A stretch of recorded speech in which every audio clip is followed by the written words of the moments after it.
வணக்கம். ஜவைஜட் from Javadupatti Pudur. Power writer அப்படிங்கிற அந்த யூடியூப் சேனல் மூலமாக உங்களை மீண்டும் சந்திப்பது ரொம்ப மட்டற்ற மகிழ்ச்சி.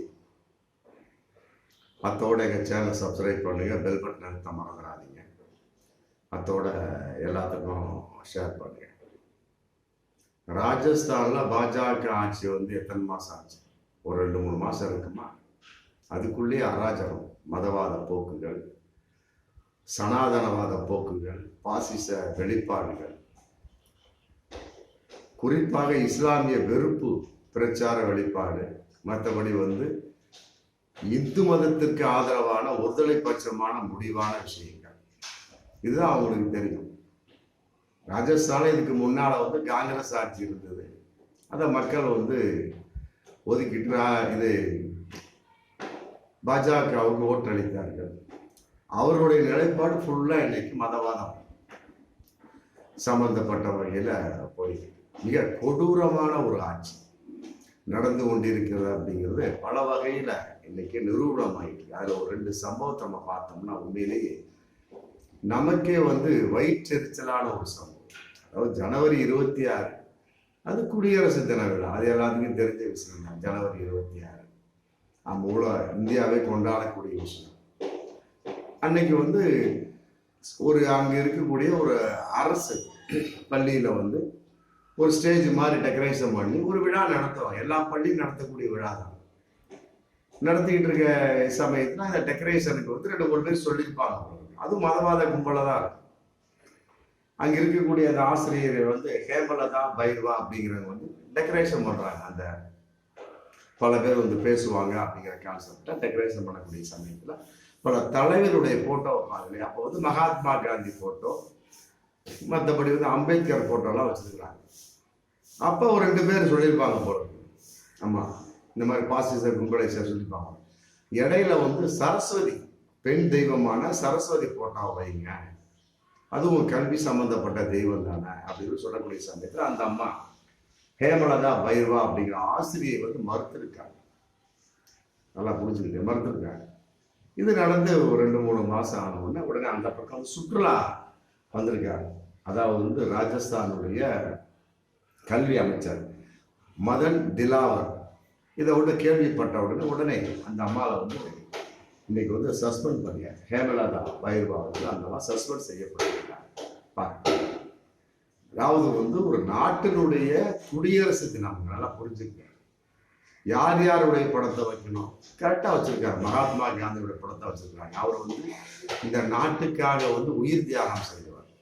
அம்பேத்கர் நாட்டுக்காக சட்டத்தை இயற்றுவார். சரி, அந்த பெண் தெய்வமான சரஸ்வதி என்ன பண்ணாங்க? அது ஒரு நம்பிக்கையின் வெளிப்பாடு. தெய்வீகத்தை எல்லாம் கல்விக்கு நுழைச்சா அப்படின்னா அப்புறம் அடுத்து ஒரு இஸ்லாமியன் வருவான், ஒரு கிறிஸ்தவன் வருவான், புத்த மதத்தை சேர்ந்தவன் வருவான், ஒரு சீக்கிய மதத்தை சேர்ந்தவன் வருவான். அந்த ராஜஸ்தான் ஆளக்கூடிய சமயத்துல அவர் சொல்லுவாரு, ஆமா நீங்க குரானை படிங்க, மற்றபடி பைபிளை படிங்கன்னு சொல்ல ஏற்றுக்கொள்ள முடியுமா? ஒரு மக்கா மதினா போட்டோ வைங்க, மற்றபடி இயேசுநாதர் போட்டோ வைங்கன்னு சொல்ற ஏற்றுக்கொள்ள முடியுமா? அது எப்படி? அதே போலதான் இதுவும் குடியரசு தினம்ங்க. இல்ல ஆண்டு கொண்டிருப்பதாக பாஜக ஆட்சி. சுதந்திர தினத்தை போராட்டத்துக்கும் அந்த RSS குடும்பத்துக்கு சம்பந்தமே கிடையாது. இவர்கள் எல்லாம் மன்னிப்பு கேட்டவர்கள், வாஜ்பாய் உள்பட மன்னிப்பு கேட்டவர்கள். எங்களை விட்டுகளா சாமின்னு சொல்லிட்டு அவங்க கொடுத்த அந்த சன்மானத்தை தின்று உடல் கொழுத்தவர்கள் பாஜகவில் RSS குடும்பம். அப்படிப்பட்டவர்களுக்கு என்ன உரிமை இருக்கு சுதந்திர தினத்தை பத்தி, இப்படிப்பட்ட குடியரசு தினத்தை பத்தி பேசுறதுக்கு? சொல்லுங்க பாப்போம்.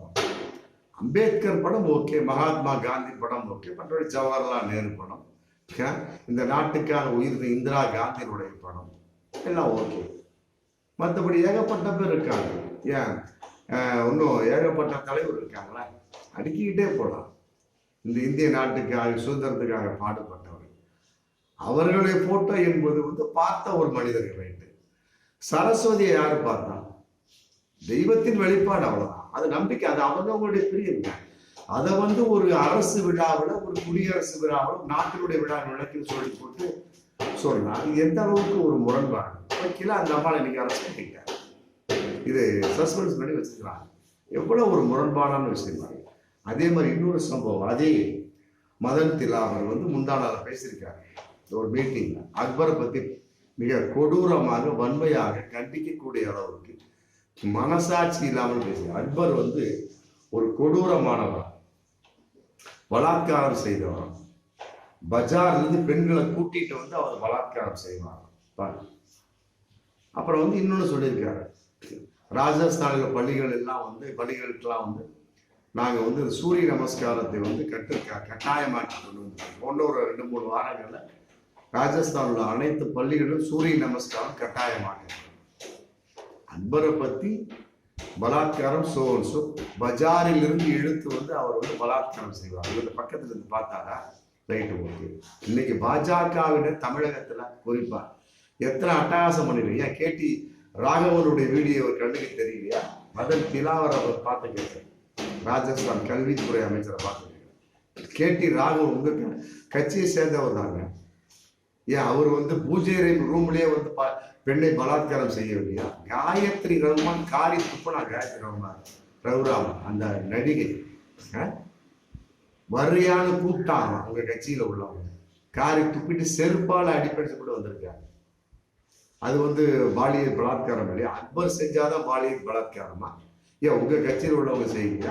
ஏன் சசிகலா புஷ்பா அந்த மணிகண்டன் ஒரு நினைவாஞ்சலி இறுதி அஞ்சலி கூட்டத்துல வந்து கையை போட்டு சுரண்டுறாங்க. ஏன் எடியூரப்பா ஒரு மேடையில அப்படியே கையை தடவுறாரு.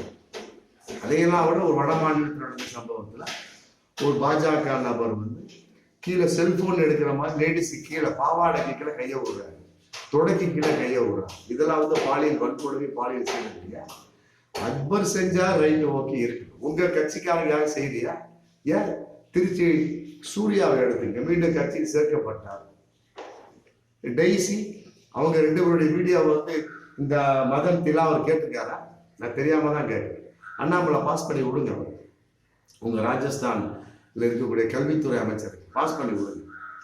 டெய்ஸி பேசுற பேச்சும் டெல்லி திருச்சி சூர்யா பேசுற அந்த ஆடியோ ஆபாசமான ஆடியோ, இப்ப இதெல்லாம் வந்து பாலியல் வன்கொடுமை, பாலியல் சீண்டல், பாலியல் பலாத்காரம் இல்லையா? அக்பர் செஞ்சாதான் பலாத்காரமா? உங்க கட்சியே வந்து சில பேர் சொல்லிட்டு இருக்காங்க பாரதிய ஜனதா கட்சி இல்லைங்க, அது பாலியல் ஜல்சா கட்சின்னு சொல்றாங்க. அந்த அளவுக்கு கேவலமான பல வன்கொடுமையான பெண்களுக்கு விரோதமான பகிரங்கமா நடந்துகிட்டு இருக்கு. பல பெண்கள் வந்து இன்னைக்கு சொல்லிட்டு போயிட்டாங்க, ஆமா பாஜகவில் பெண்களுக்கு பாதுகாப்பு இல்லை. அதுக்கு வந்து காயத்ரி ரகுராம் ஒரு உதாரணம். ஆமா, இன்னைக்கு விஜயதாரணி வந்திருக்கலாம், அவர் இனிமேதான் தெரியும். ஏன்னா அவர் சொல்லிட்டு உள்ள வர்றாரு, பெண்களுக்கு பாதுகாப்பான கட்சி வந்து பாரதிய ஜனதா கட்சியா? அப்படி உள்ள ஆளுக்கு காயத்ரி ரகுராமுக்கு தெரியாதா? நடிகை கௌதமிக்கு தெரியாதா? நடிகை கௌதமி காரி துப்பிட்டு போனாங்க. இன்னைக்கு வந்து அந்த அழகப்பனை வந்து குண்டர் சட்டத்துல போட்டிருக்காங்க. 7 கோடி 10 கோடி அடிச்ச அந்த அழகப்பன் குரூப்பை வந்து குண்டர் சட்டத்துல போட்டிருக்காங்க. மதன் திலாவரை பார்த்து நான் சொல்றேன், இதெல்லாம் உங்களுக்கு தெரியாதா? வாங்க, தெரியாட்டி ராஜஸ்தான் தமிழகத்துக்கு வாங்க. எந்த அளவுக்கு உங்க பாஜகவினர் இங்க வந்து பாலியல் வன்கொடுமைகள், பாலியல் சீண்டல்கள் கட்சிக்குள்ளேயே பண்றாங்க. ஏன் சமீபத்தில் கூட 6-7 மாசத்துல விழுப்புரத்துல கூட மிகப்பெரிய ஒரு போராட்டம் நடந்தது.